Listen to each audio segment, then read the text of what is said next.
अब बच्चा बिना पति पत्नी के हो ही नहीं सकता है, लेकिन ये पता नहीं कैसे कर देता है। अगर किसी का कान नहीं है, कान, किसी की आंखें नहीं है, किसी का दिमाग नहीं है, तो क्या बागेश्वर धाम के पुजारी धीरनकर जो ढाबा बाबा अपने आप को कहता है, जो ठटरी वाले कहता है, क्या हिम्मत है उनमें बिना डाटा के ईडब्ल्यूएस आरक्षण लागू करवाए हो? उसी तर्ज पे हमारे ओबीसी समाज को हिस्सेदारी दे दीजिए, कोई आंदोलन हम नहीं करेंगे साथियों। ओबीसी और एसटी और एसटी के उनका कट ऑफ ज्यादा है और ईडब्ल्यूएस आरक्षण का कट ऑफ कम है। लेकिन आज बीडी शर्मा ने हमारे यहाँ के कर्मचारियों को छुट्टी नहीं दी है। पता है क्यों नहीं दी? पता है आपको? इसलिए नहीं दी है क्योंकि यहाँ पे बीडी शर्मा की बैंड बजने वाली थी, समझ गए? यहाँ पे जो एक पटेल है उसकी बैंड बजने वाली थी और बागेश्वर की बैंड तो बजने वाली है ही, क्योंकि जब हमारे समाज के, पाल समाज के जो हमारे लोग हैं, जो पीड़ित हैं, उनकी जो जमीनें छीनी जा रही हैं, वो कोई और नहीं, कौन है? दोगुला बागेश्वर धाम। कैसे? जो कहता है कि मेरी फूंक से ये हो जाता है, मैं अगर फूंक मार दूं तो व्यक्ति सही हो जाता है। अब बताइए, उसी गांव का एक व्यक्ति खुद की जमीन से पीड़ित है, उसको फूंक मार के जमीन भी नहीं दे पा रहा है, इसकी ये औकात है, समझ गए ना? साथियों, मध्य प्रदेश के अंदर जो बीडी शर्मा है, लोग कहते हैं यार तुम ब्राह्मण नेताओं को क्यों बोलते हो? तो मैं तुम्हें कहानी बता देता हूं, थोड़ा शांति सुन लेना आप लोग। जब 1977 में मोरारजी देसाई की जो नारायण जो थे उनकी सरकार बनी थी, उसमें काका कालेकर की जो रिपोर्ट है वो लागू करने की बात की गई थी। तो मोरारजी देसाई भाई ने क्या किया? कहा कि हाँ हम लागू करेंगे।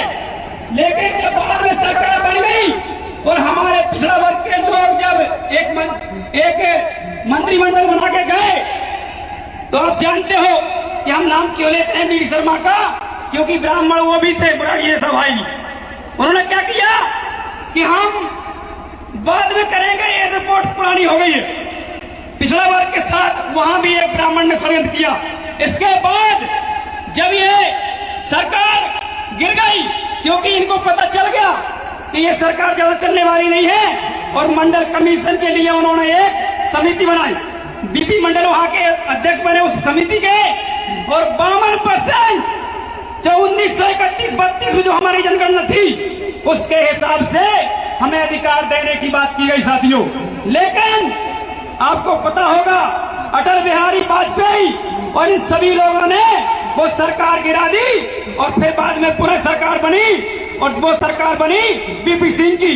तो हर जगह जहां भी आप देखेंगे ब्राह्मण समाज के नेताओं ने ओबीसी समाज के हक अधिकारों का हनन किया है, विरोध किया है और पीछे से पार करने का काम किया है। एक ही सरकार बनी थी एचडी देवगौड़ा की, पता है आपको? एचडी देवगौड़ा जी ने एक भी ब्राह्मण समाज का मंत्री नहीं बनाया था, मैं आपको बता रहा हूं साथियों, एक भी। ये था ओबीसी नेता प्रधानमंत्री, लेकिन उनकी सरकार भी नहीं चलने दी साथियों। मैं इसलिए कह रहा हूं, हमारा किसी ब्राह्मण से कोई विरोध नहीं है। अगर वाकई ब्राह्मण समाज में दम है फूंक मारने की, नेतागिरी की, किसी प्रकार की, हमको ये मंच लगाने की जरूरत नहीं है। आप जैसा बिना आंदोलन के ईडब्ल्यूएस आरक्षण लागू करवाए हो, बिना डाटा के ईडब्ल्यूएस आरक्षण लागू करवाए हो, उसी तर्ज पे हमारे ओबीसी समाज को हिस्सेदारी दे दीजिए, कोई आंदोलन हम नहीं करेंगे साथियों।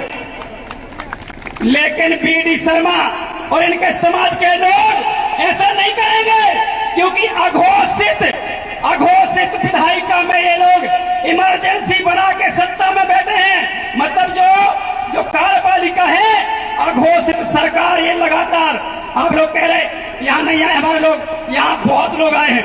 पहला कार्यक्रम है, अगर 4-5 हजार लोग आपके आए हैं तो ये वो लोग हैं जब बाबा साहेब भीमराव अम्बेडकर को मानने वाले, ज्योतिबा फुले को मानने वाले लोग हैं साथियों।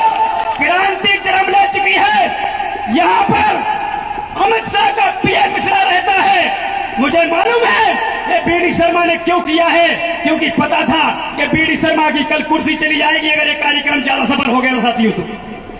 लेकिन हम डरने वाले नहीं है, हमारा कार्यक्रम सफल हो गया। एक एक व्यक्ति को पता चल गया कि आज रविवार को इसलिए कार्यक्रम है क्योंकि नौगांव में ओबीसी महासभा के शेर दहाड़ने वाले हैं साथियों। ये कम नहीं है, ये हमारा बहुत बड़ा सफल कार्यक्रम हुआ है कि एक तरफ हम दहाड़ के जा रहे हैं और दूसरी जगह दो गुला हमारे समाज के लोगों के काम करवाने जा रहा है, उसमें ही हम काफी खुश हैं साथियों। हाँ, दो गुला ही है ना? अरे दो गुला नहीं है तो बताइए मुझे, ईडब्ल्यूएस आरक्षण सुना आप लोगों ने? ईडब्ल्यूएस आरक्षण में ओबीसी एसटी एससी के लोगों का जो कट ऑफ है वो ईडब्ल्यूएस आरक्षण जो है ओबीसी और एसटी और एसटी के उनका कट ऑफ ज्यादा है और ईडब्ल्यूएस आरक्षण का कट ऑफ कम है। अब बताइए, एक भी आदमी ब्राह्मण समाज का ऐसा मिला तुम्हें कि ओबीसी से कम नंबर है, एसटी से कम नंबर है, एससी से कम नंबर है और हमारे विकलांग भाइयों से भी कम कोटा वाले ईडब्ल्यूएस बन रहे हैं साथियों? ये आप समझने का प्रयास करें, लेकिन एक भी ब्राह्मण समाज का व्यक्ति इस आरक्षण का विरोध करने नहीं आया साथियों। ये 70 साल से हमारे ओबीसी आरक्षण का विरोध कर रहे हैं। कह रहे हैं कम नंबर वाले नौकरी करेंगे, कह रहे हैं कम बुद्धिमान हैं। तो मैं जानना चाहता हूं ब्राह्मण समाज के लोगों से कि आपके जो ईडब्ल्यूएस से जो 50 नंबर वाले बन रहे हैं वो क्या करेंगे? अब सत्ता में बैठ के बताइए, कार्यपालिका में बैठ के बताइए ना। लेकिन ये दोगले चुरकुट लोग हैं, अपने लोगों को किसी भी रास्ते से घुसाने का काम करते हैं और हमारे समाज को रोकने का काम करते हैं साथियों। हमारी जनगणना रोकने का काम 70 साल से लगातार नेहरू से लेके चाहे आपकी जो भी कांग्रेस बीजेपी की सरकार रही हो, लगातार इन लोगों ने किया है साथियों। लेकिन डरने वाली बात नहीं है, हम लोग क्रांति का बिगुल बजा चुके हैं और छतरपुर की धरती में एक भी ब्राह्मण समाज का विधायक नहीं बनने देंगे साथियों, चिंता मत करिए। क्यों नहीं बनने देंगे?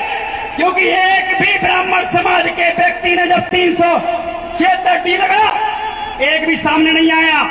जब यहाँ पे फर्जी केस किए गए, एक भी सामने नहीं आया, तो हम वोट भी देने का काम नहीं करेंगे साथियों। करोगे कि नहीं करोगे? बीडी शर्मा को वोट दोगे क्या? तो साथियों, इनको यहाँ से अब चलता बनाना है। एक बात और कहूंगा मैं, हमें आप लोगों को पता होना चाहिए 13%, क्योंकि 27% आरक्षण दोगुले सब है, कांग्रेस के हो चाहे बीजेपी के। कमलनाथ ने भी वही किया था कि 27 दे दिया और अपने वकीलों को खड़ा ही नहीं किया, समझ गए? इन्होंने क्या किया? हम लोग 147 दिन सागर पीली कोटी में ओबीसी महासभा ने धरना दिया तो हमें 27% आरक्षण सिर्फ कागजों में देके चला गया कमलनाथ साथियों। और जब ये कोर्ट चला गया तो इस पे स्टे लगवाने का काम कोई और नहीं, ब्राह्मणों ने किया है साथियों। इसलिए ये लोग कहते हैं कि ब्राह्मण का नाम क्यों लेते हो? क्योंकि सबसे ज्यादा हमारा अगर विरोध कोई करने वाला काम करता है तो ब्राह्मण समाज के लोग करते हैं साथियों। बताइए, करते हैं कि नहीं करते? हमारे आरक्षण का विरोध कौन करता है? लेकिन ईडब्ल्यूएस आरक्षण का वही ब्राह्मण लोग क्या कर रहे हैं? सपोर्ट कर रहे हैं, जबकि सबसे कम नंबर वाला अब वो टीचर बनेगा, तहसीलदार बनेगा, कलेक्टर बनेगा। ये दोगुनी चौरकुट वाली राजनीति अब सामने आने लगी है, क्योंकि हमारे लोग ये जानने लगे हैं कि हम बाबा साहब भीमराव अम्बेडकर के अगर विचारों पे नहीं चले तो ऐसे ही कुचले जाएंगे जैसे धनोरा जी को कुचला है। अब धनोरा जी क्या है? बीजेपी पार्टी में, प्रीतम सिंह बीजेपी पार्टी में ये लोग थे, इनको लगता था अखंड भारत बनाएंगे, हमारा भी कोई कुछ होगा। लेकिन जब अखंड भारत की हैसियत की बात आई और इनको जब मिलने वाला रहा तो लात मार के बाहर कर दिया साथियों। बुरा मत मानना, मैं कहना चाहता हूं पिछड़े वर्ग के नेताओं से, आप आखिर गुलामी बीजेपी पार्टी कांग्रेस में कर क्यों रहे हो? अगर आप में हिम्मत है तो वहां बोल के दिखाइए, कांग्रेस के विधायकों को बोलिए, अगर वाकई तुम ओबीसी आरक्षण दिलाना चाहते हो तो अपने 5 ओबीसी के विधायकों को भोपाल में धरने में बिठाल के बताइए साथियों, है क्या? अगर पिछड़ा वर्ग बीजेपी अगर हिम्मत है, अगर मोदी अटल बिहारी को मानने वाले हो तुम, तो तो मैं कहना चाहता हूं 5 लोगों को, बीजेपी के प्रद्युमन सिंह को या यादव जी को या कुशवाहा पटेल जी को, इनको बिठा के बताइए अनिश्चितकालीन धरने पे। ये नहीं बिठाएंगे सर। क्यों नहीं बिठाएंगे?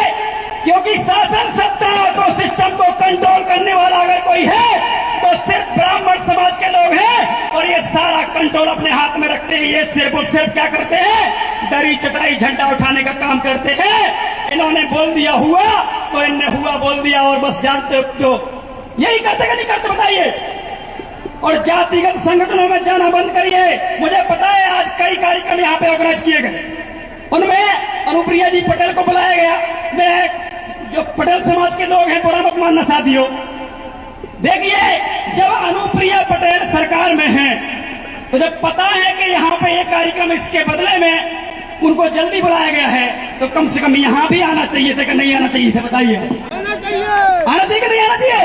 लेकिन हमारा अंडरस्टूड विरोध करने वाले, ये ओबीसी महासभा 21 राज्यों में काम कर रही है, और ये बीजेपी कांग्रेस का धुआं उड़ाने का काम हम ही लोग करेंगे। चिंता मत करिए अभी आप लोग। अरे मैं यहाँ पर चैलेंज करता हूँ बीजेपी कांग्रेस के लोगों को, 1 रुपए खर्च मत करिए और इतने लोग बताइए, हाँ इतने लोग लेके आइए, हम काम करना छोड़ देंगे।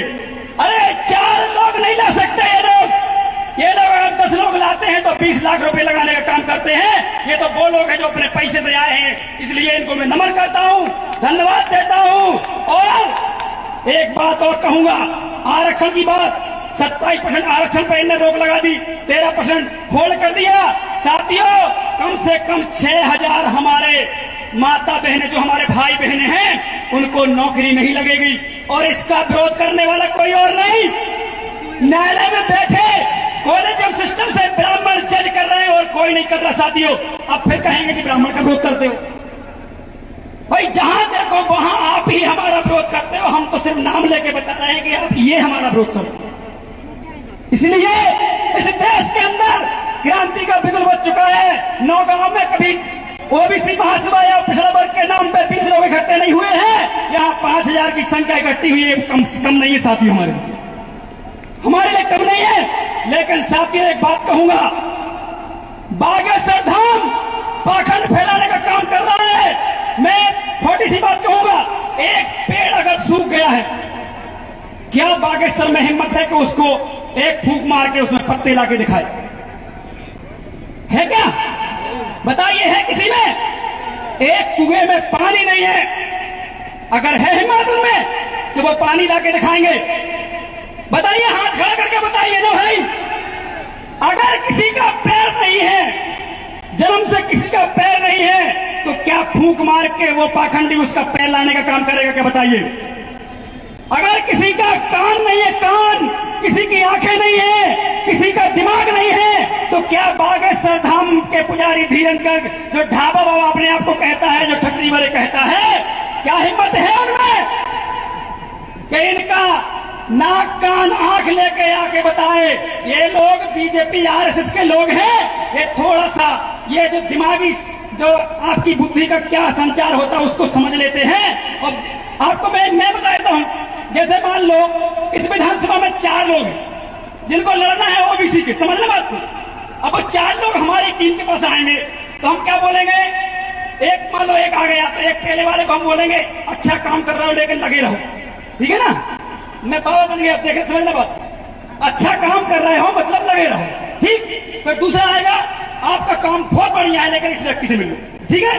फिर तीसरा व्यक्ति आएगा, वो कहेगा आप तो जीतने वाले हो लेकिन थोड़ी कृपा रुकिए, थोड़ा ये कर लूं, ठीक है। लास्ट वाला आएगा, उससे कहेंगे जनता बिल्कुल ऐसे लग रहा है कि बिल्कुल आज ही जिता दे, लेकिन आप अभी थोड़ा सा वक्त और है, इंतजार करिए। अब बताइए, 4 लोग उसी के पास गए हैं और उनमें से जब 4 में से 1 जीत जाएगा तो बाबा का वो व्यक्ति ढोल लेकर जाएगा, ओए देखो जीत गया, जीत गया, करेगा नहीं करेगा? 1 ही जीता ना, और 3 वाले वो कुछ नहीं बोलेंगे क्योंकि उनको बोल दिया था थोड़ी सी कमी, थोड़ी सी कमी। तो ये बाबा लोग इस प्रकार से तुम्हारे दिमाग को हैंडल करते हैं। और बुंदेलखंड में तो सबसे ज्यादा यही कर रहे हैं, बच्चा नहीं है। अब बच्चा बिना पति पत्नी के हो ही नहीं सकता है, लेकिन ये पता नहीं कैसे कर देता है कोई दुनिया में मशीन।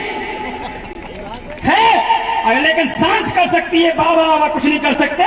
ये सिर्फ और सिर्फ अपनी गाड़ी भर के पैसा बैंकों में जमा कर रहे हैं। और हमारे ओबीसी एसटी मूर्ख लोगों को, जिन्होंने बाबा साहब भीमराव अम्बेडकर ने जो संविधान में दिया था कि आपको संविधान पढ़ना है और पाखंड छोड़ना है, मैं कहना चाहता हूं इसी बुंदेलखंड के लोगों से, आपको कभी रामायण पढ़ने दी क्या?